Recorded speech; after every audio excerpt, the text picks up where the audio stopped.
લીંબડી પંથકના 7થી વધુ ગામો તેમજ ચૂડા પંથકમાં આશરે 10થી વધુ ગામોમાં કોઝવે તૂટતા કેટલાક ગામો બન્યા સંપર્ક વિહોણા। લીંબડી તાલુકાના રામરાજપરથી જાંબુ જતા વચ્ચે આવેલ કોઝવે ઉપર પાણી ફરી વળતા સંપર્ક તૂટ્યો। ઝાલાવાડમાં વરસાદની ધમેકેદાર એન્ટ્રીથી નળકાંઠાના ગામડાઓમાં તારાજી સર્જી છે। સુરેન્દ્રનગરના ઉપરવાસમાં ભારે વરસાદના કારણે ધોળીજા અને નાયકા ડેમ ઓવરફ્લો થયા છે, જેના કારણે નદીમાં પાણી છોડવામાં આવતા જેના પાણી નળકાંઠાના જાંબુ અને રામરાજપર વચ્ચેનો કોઝવે પર ગળાડૂબ પાણી ફરી વળતા જાંબુ, ભથાણ, પરાલી, રોજાસર, મૂળ બાવળા, ભથાણ, પરનાળા સહિતના ગામડાઓમાં હાલમાં સંપર્ક વિહોણા બન્યા છે। જ્યારે ચૂડા પંથકમાં ભારે વરસાદ ઠેર ઠેર પાણી ભરાયા, વીજ પુરવઠો ઠપ્પ, તંત્ર દોડતું થયું। ચૂડાનો વાંસળ ડેમ ઓવરફ્લો થયો, પાણી છોડવામાં આવતા ગ્રામ્ય વિસ્તારોમાં પાણી ઘૂસ્યા।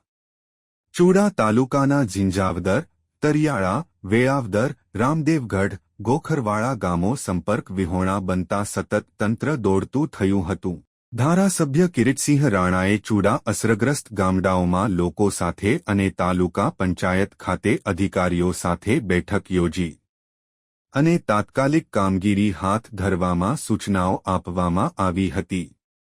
રિપોર્ટર રાઠોડ વલ્લભભાઈ, લીંબડી।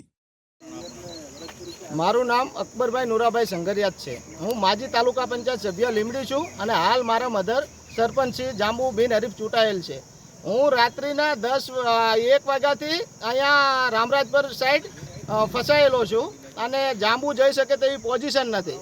આ જાંબુ રામરાજપર વચ્ચે એક કોંઝવું આવેલું છે, એ કોંઝવાથી નથી માણા હાલીને જઈ શકતું કે નથી ગાડી જઈ શકતી એવી પરિસ્થિતિ છે। અમારી ઉપર ધોળી ધજા ડેમ અને નાયકા ડેમ આવેલો છે। નાયકા ડેમનું પાણી ઉપરથી છોડતા ધોળી ધજામાં આવે છે, ધોળી ધજામાંથી ભોગાવો નદીમાં આવે છે। ભોગાવો નદીના કાંઠા બહાર નીકળીને બધી જમીન નષ્ટ થઈ ગઈ છે।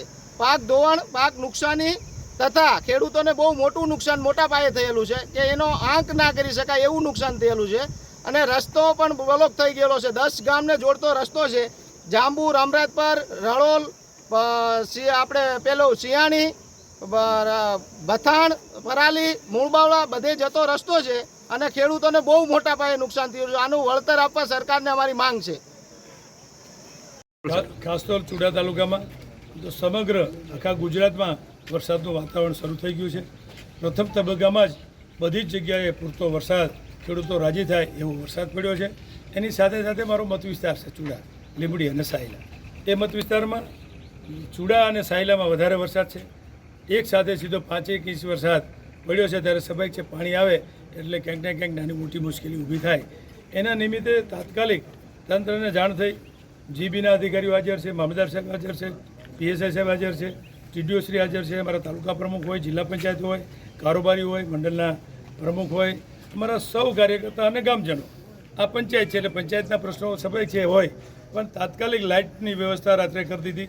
પાણી રાત્રે વધારે હતું એ માટે રાત્રે અમે જેની સાથે વાતચીત કરતા હતા, જયદીપ કે ધીમે ધીમે ઉતરશે, ત્યારે આખી ગામની પરિસ્થિતિ જોઈ ફોનથી એમને પૂછ્યું રાત્રે, તો કીધું સવારે હું આવું છું।